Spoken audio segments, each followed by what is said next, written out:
Good morning, everybody. We are going to cover another chapter in contemporary issues in special education.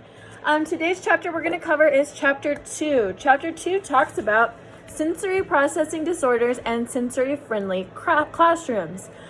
This is under the section of autism because we all know that students with autism do struggle with their sensory processes, and having those sensory breaks and sensory-friendly classrooms is super important in giving them what they need to be successful in the classroom. So, gonna go ahead and get started. Introduction. Sensory systems include your sight, hearing, touch, smell, taste. There are some less commonly known senses, such as your sense of balance, your sense to regulate hunger, your sense of where your body is in relation to space. These are all things that students with autism as well as ADHD sometimes have trouble regulating. So normal things that people do to regulate their senses are like if you've ever tapped your pen on the counter while you're taking a hard test, or shaking your foot while you're nervously waiting for the doctor, or things like pacing around while you're talking on the phone. Those are things that you kind of regulate your senses just to have a clear state of mind in what you're doing. When an individual with ADHD or autism have a difficult time regulating their senses, they do not accurately relay the information from the environment around them to their brain, which in return is an abnormal response. So I'm just going to go ahead and describe a little bit. So a few things about the sensory processing disorders is they are not considered a standalone disorder whenever you are identifying students with a disability. These sensory disorders often occur in students with ADHD and autism. It's kind of a result of their disorder or their exceptionality. Sensory processing disorders, there's 3 of them. There's either sensory over, you're going to either be sensory over responsivity, sensory under responsivity, or you're going to be sensory seeking.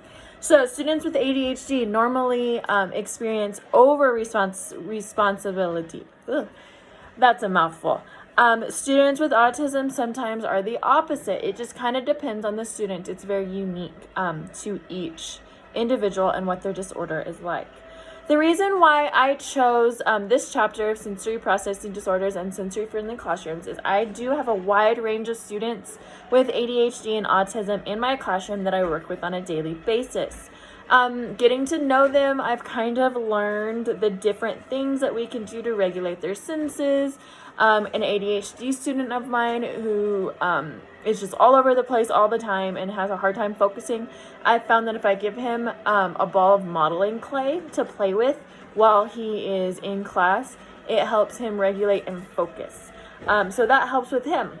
I have a student with autism who has often has outbursts and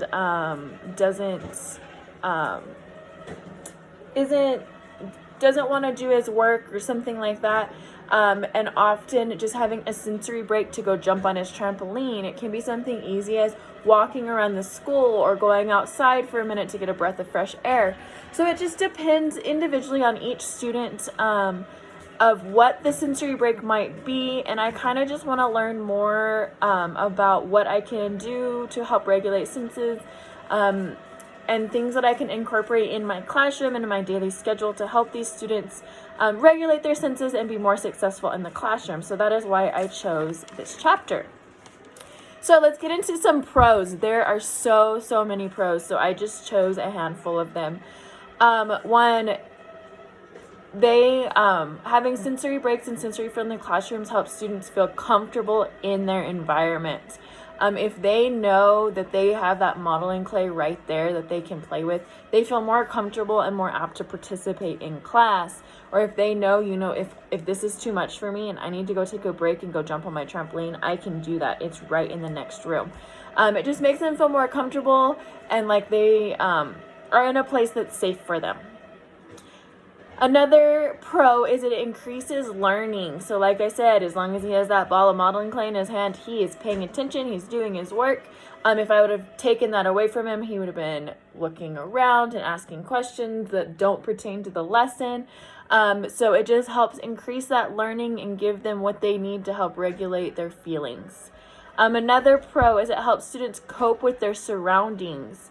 This is a huge one. So if they are nervous about the class that they are in, or the building they're in, or who they're with, having these sensory aspects in the classroom helps them cope with their feelings and feel more comfortable. Also helps students express their feelings. So if a student is super frustrated and just needs that sensory break, he can express that to me by saying, "Miss Dallas, I need to go jump." And that is exactly what a lot of them do. Number 3, it helps de-escalate outbursts. So if I have a student who has a huge outburst in class, I can always give him one of his sensory activities or have him go for a walk to kind of de-escalate that and make him feel calm down and feel more comfortable again. It can be as simple as going for a walk around the school. This is huge. If a student is frustrated in what they are doing, just simply saying, "Hey, let's go for a walk." That can sometimes just help them relax and help them re-regulate and then get back to what they need to be doing. One huge pro about this is these can be specifically written in their accommodations and modifications aspect of their IEP, so that all teachers and staff have that for reference on hand.